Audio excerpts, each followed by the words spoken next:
সকলোৱে ভালে আছা? গতিকে আজি কিমান তাৰিখ বাৰু? আজি কিমান? 20 জুন বুলি ক'লে হ'ব নেকি? 20 জুন 2024। গতিকে আজি দিনটোৰ এটা বিশেষ এটা দিন হিচাপে আমি সকলোৱে জানো। আজি এই দিনটো কিয় বিশেষ বাৰু? আজি সঞ্জীৱে কোৱাচোন কিয় আজি দিনটো বিশেষ?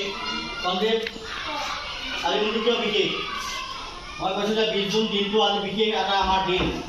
এই 20 জুন দিনটো কিয় বাৰু বিশেষ ক'ব পাৰিবানে? নোৱাৰে। উমানন্দ কোৱাচোন আজি এই দিনটো কিয় বিশেষ আমাৰ কাৰণে? উচিত নাই ক'ব লাগে। কোৱা আজি এই দিনটো আমাৰ কাৰণে কিয় বিশেষ?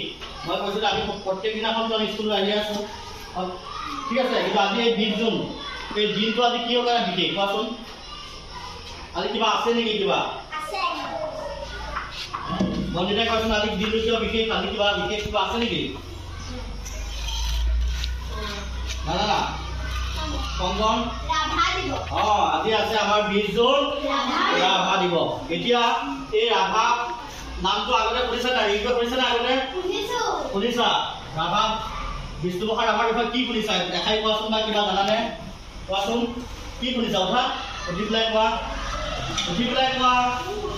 কোৱা কি শুনিছা? আগতে দেখিছানে নাই বিষ্ণুপ্ৰসাদ ৰাভা কেনেকুৱা আছিল? দেখিছানে আগতে কেনেকুৱা আছিল বাৰু? ফটোখন দেখিছানে নাই? চিনি নোপোৱা?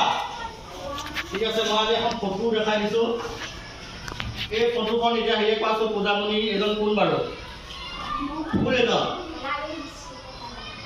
কলাগুৰু বিষ্ণুপ্ৰসাদ ৰাভা।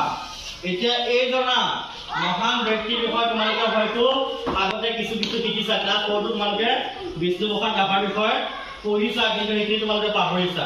ঠিক আছে, গতিকে মই আজি তোমালোকক বিষ্ণুপ্ৰসাদ ৰাভাৰ এইজনা মহান ব্যক্তিৰ বিষয়ে দুআষাৰমান ক'বলৈ বিচাৰিছোঁ। এইজনা মহান ব্যক্তি বিষ্ণুপ্ৰসাদ ৰাভাৰ কেতিয়া জন্ম হৈছিল তোমালোকে কিবা জানা নেকি? কেতিয়া জন্ম হৈছিল কোৱা? তোমালোকে জানিছা, ঠিক আছে বহা। গতিকে 1909 চনৰ 31 জানুৱাৰীত এইজনা মহান ব্যক্তিৰ বাংলাদেশৰ ঢাকাত কি হৈছিলে? জন্মগ্ৰহণ কৰিছিলে। ঠিক আছে, আৰু তেওঁ দেউতাকৰ নাম কোনোবাই জানা নেকি? দেউতাকৰ নাম কিবা জানা নেকি? দেউতাকৰ নামটো কি আছিলে জানা নেকি? দেউতাকৰ নাম নাজানা? চিন্তুমণি দেউতাকৰ নামটো পাহৰিছা? সঞ্জীৱ মনত আছে নেকি? গোপাল ৰাভা। আৰু মাতৃৰ নাম আছিল গেটী ৰাভা।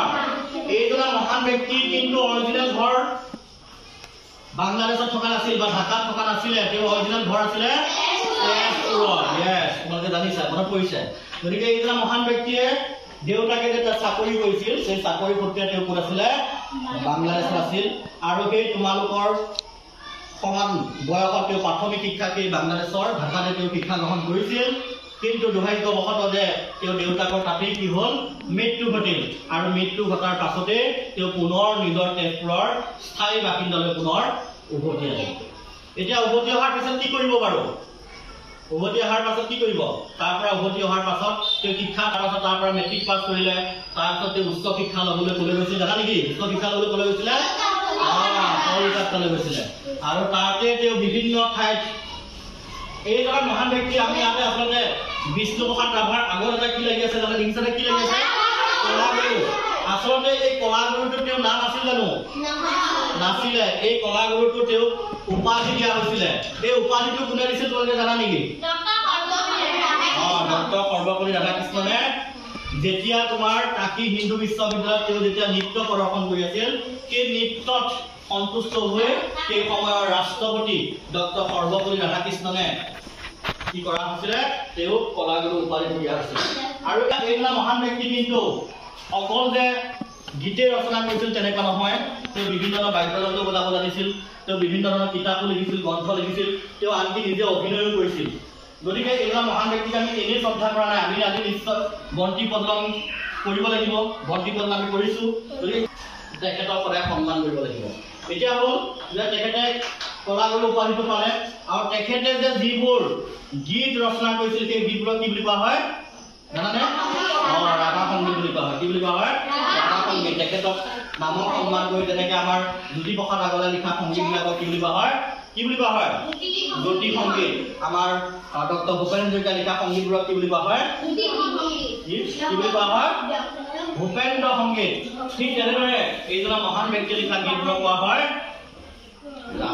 ৰাভা সংগীত ঠিক আছে গতিকে এইজনা মহান ব্যক্তি শেষত 19 তেও কিন্তু আৰু এটা কথা তোমালোকে মনত ৰাখিবা তোমালোকে ৰাজনীতি নাম শুনিছা তেও কিন্তু ৰাজনীতিৰ লগত জড়িত হৈ আছিল তেও 1957 চনত বৰপেটাৰ পৰা তেও কি কৰিছিল সিপিআই দলত ইলেকশন খেলিছিল বা তেও হাৰিলে পিছত তেও পুনৰ 1967 চনত তেও নিজা তেজপুৰৰ পৰা নিৰ্দলীয় প্ৰাৰ্থী হৈ খেলিছিল সেইবাৰ তেও জিকিছিল পুনৰ 1968 চনত কুকুৰাঝাৰৰ পৰা খেলিছিল এইবাৰ কিন্তু তেও হাৰিছিল এইদৰে এইজনা মহান ব্যক্তিয়ে এটা ক্ৰমান্বয়ে অসমীয়া সংগীত অসমীয়া বিভিন্ন ক্ষেত্ৰত তেখেতে অৰিহণা আগবঢ়ায় গৈ শেষত 1900 তেও কিমান চনত মৃত্যু হৈছিল 1969 চনৰ 20 জুন আজি তাৰিখটো কিমান 20 জুন এই 20 জুনৰ ৰাতি 2:25 এইজনা মহান ব্যক্তি দেহাৱসান ঘটিছিল আৰু এই তেখেতক সন্মান কৰি এই 20 জুনটো প্ৰতি বছৰে কি দিৱস হিচাপে পালন কৰা হয় ৰাভা দিৱস এতিয়া মনত ৰাখিব যে এইজনা মহান ব্যক্তি